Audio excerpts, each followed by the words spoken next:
Bonjour à tous et bienvenue au sein de cette nouvelle vidéo. Je sais pas si vous avez remarqué ces derniers temps, enfin je pense que vous avez dû voir, oui, mais c'est le bordel entre les réformes qui étaient censées arriver, qui étaient censées arriver, qui sont annulées et qui sont rediscutées.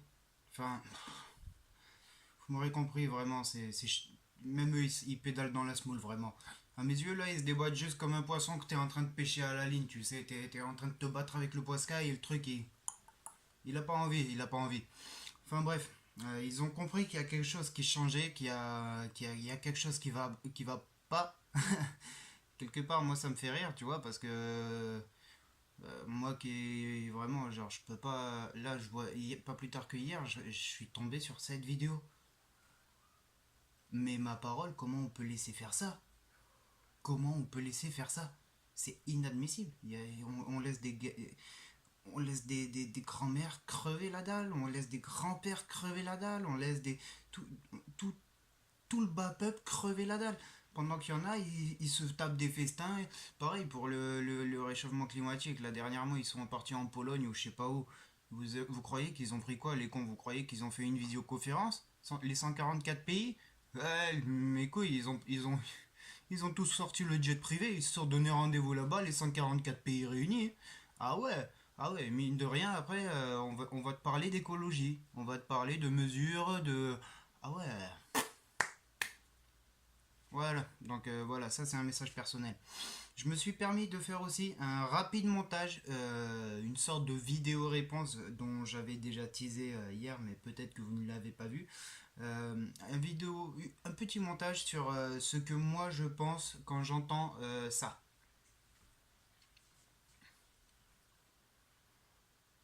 Sachez par ailleurs qu'à l'heure, sachez par ailleurs qu'à l'heure où j'écris cette vidéo, même sur BFM, ça commence à devenir le bordel. Ouais. Ouais, ils sont en train de commencer à balancer un petit peu, à tailler en pièces, donc il y a quelque chose, il y a quelque chose faut garder l'œil dessus un peu. Enfin bref, on a appris par ailleurs également que le référendum d'initiative populaire ou citoyenne, selon les dires de la classe politique actuelle, n'était pas envisageable. Bah merde. Mais une question, comment on appelle un système sociétal où seule une élite dirige le pouvoir, enfin, où seul... comment appelons-nous un système sociétal où seule une élite détient le pouvoir? Sans mentir, comment on appelle ça? Mhm. Ouais, donc on est d'accord, la démocratie c'est mort, ça existe clairement plus, ouais. Là on est dans le même régime que la Corée du Nord. Et en plus, l'ONU, l'OTAN, ceux qui ont eux-mêmes signé les droits de l'homme, etc., enfin qui sont censés les faire respecter, l'ONU et l'OTAN savent très bien ce qu'il se passe à travers le monde, et malgré ça, c'est pas pour autant qu'ils se permettent de la respecter.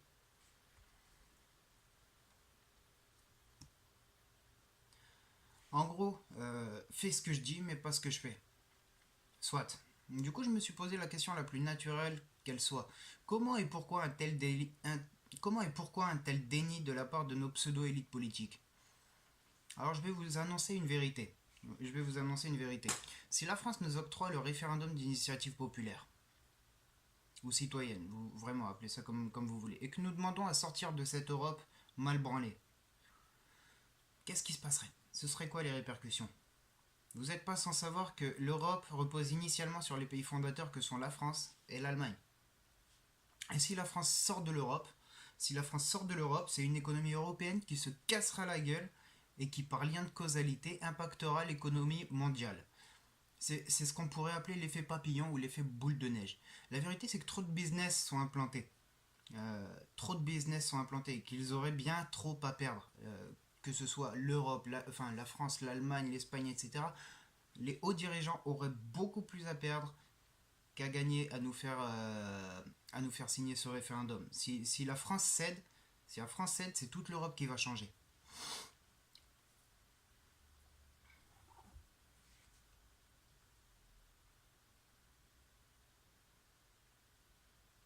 Je vais juste vous citer un seul exemple sur une chier que je pourrais vous trouver. Mais c'est vraiment, je pense, l'exemple qui vous parlera le plus. Le groupe Monsanto Bayer. Ouais, le groupe qui nous intoxique à coup de glyphosate. par Monsanto pour qu'on aille ensuite se soigner chez Bayer. Il n'y a pas à dire, ils sont forts ces Allemands, hein. Ça c'est de la stratégie commerciale. Ça c'est de la stratégie commerciale. Le truc c'est que si on obtient le référendum, on pourrait interdire le glyphosate. Et c'est probablement ce qui se passerait, j'en suis sûr. Je pourrais même carrément mettre ma bite à couper si vraiment, ça je vous le dis avec, j'en suis sûr. Si jamais on a le pouvoir, mais bien sûr que le glyphosate ça dégage. On est d'accord? Ouais, ok.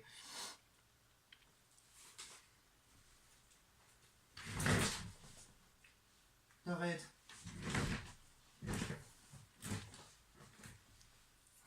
En faisant ça, on leur ferait perdre une recette qui se compterait en centaines de millions d'euros, voire même des centaines de milliards. Voilà pourquoi les politiciens en place n'ont aucun intérêt à nous octroyer cette seule revendication. Pour conserver leurs privilèges, il leur faut une économie tournante et c'est ce que l'Europe est devenue. Pour conserver leurs privilèges, il leur faut une économie tournante et c'est exactement ce que l'Europe est devenue. Sauf que j'ai un message pour vous, les dirigeants, les politiques, les médias et compagnie. Vous tous, qui vous croyez plus intelligents, vous êtes tombés sur pas, pas la, vous n'êtes pas tombés sur le dernier des connards. Autant je suis pas branché de théorie du complot, mais autant juste en usant d'un minimum d'intelligence et de logique, t'en arrives à cette conclusion-là. Sur ce, parlons actu étrangère vite fait. Le mouvement des Gilets jaunes ayant commencé en France et s'étant étendu en Europe, s'est désormais exporté outre-Atlantique, au Canada et aux États-Unis. Et vu que je suis pas un de ces branlots de guignols de BFM TV, je suis allé au bout des choses et je vous ai trouvé une vidéo ainsi que quelques images, euh, tout simplement pour illustrer mes dires. Voilà. Notre pays n'est plus seul désormais et il y a là, je pense, quelque chose à faire en commun avec ces autres pays. Ce sont nos alliés, faut pas le négliger. Donc j'explore des idées actuellement, je me creuse les ménages et je tente de mettre des choses en place avec ces derniers. J'ai une idée aussi folle qu'ingénieuse, mais c'est pas pour tout de suite. Les Américains sont pas encore tout à fait prêts. Le mouvement commence seulement à naître chez eux et devrait véritablement gagner en ampleur en ce début de janvier 2019. Donc je garde un œil attentif sur l'actualité quand même. Mais vraiment, là je sais pas si vous vous rendez compte, mais on est tous peu à peu en train de faire tomber ce système capitaliste et d'instaurer nos nouvelles règles. N'aimeriez-vous pas un monde sans argent axé sur l'entraide et le partage, axé sur la restauration du monde? Il y a une chose, il y a véritablement une chose qui est sûre, c'est que le jour où l'homme aura rasé toutes les forêts, c'est que le jour où l'homme aura fait raser toutes les forêts, fait s'éteindre toutes les espèces animales, aura pollué toute l'atmosphère dans sa globalité et aura contaminé toutes les terres, mers et océans, alors nous n'aurons plus rien à manger, boire ou même à respirer. Ça, c'est une future réalité, si on ne fait rien actuellement. Tout ça, ça nous est vital. Il faut chérir ces causes au même titre que vous chérissez vos propres gamins. Dans l'idée, j'aurais bien une solution à proposer à l'échelle française. Si eux, si les dirigeants, ils veulent conserver leur argent, mais vas-y, garde. On s'en bat les couilles, on va créer notre monde à nous. On crée un nouveau système tout simplement. Mais déjà pour ça, il nous faut commencer à en parler. Il faut véritablement qu'on commence déjà à y réfléchir, à en parler, etc. C'est pour ça que je me suis permis de créer un groupe Facebook qui s'appelle Our World, Our Rules. Bon, c'est un titre anglais, mais je vous le mettrai dans la description. Mais en gros, voilà, j'invite vraiment chaque habitant de cette terre, j'invite véritablement chaque habitant de cette terre à apporter sa pierre à l'édifice afin de constituer, de faire blocus tous ensemble. Et tout pays confondu, réunis face à... Comme ça, c'est nous qui diviserons ceux qui cherchent à nous diviser. C'est là que ça devient malin. Donc voilà, si jamais vous êtes partant pour l'idée, le groupe existe déjà, je l'ai créé. Il n'est que naissant, il date à peine seulement d'aujourd'hui. Mais je pense qu'on a moyen. On a moyen de faire un truc.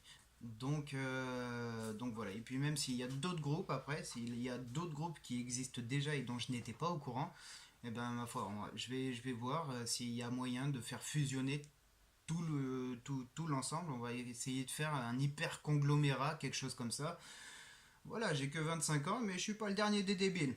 Après, à trop prendre les gens pour des cons, vous vous en brûlerez les doigts, les gars. Sur ce, c'était Charlie. Je vous remercie de m'avoir suivi et je vous dis à la prochaine. Peace.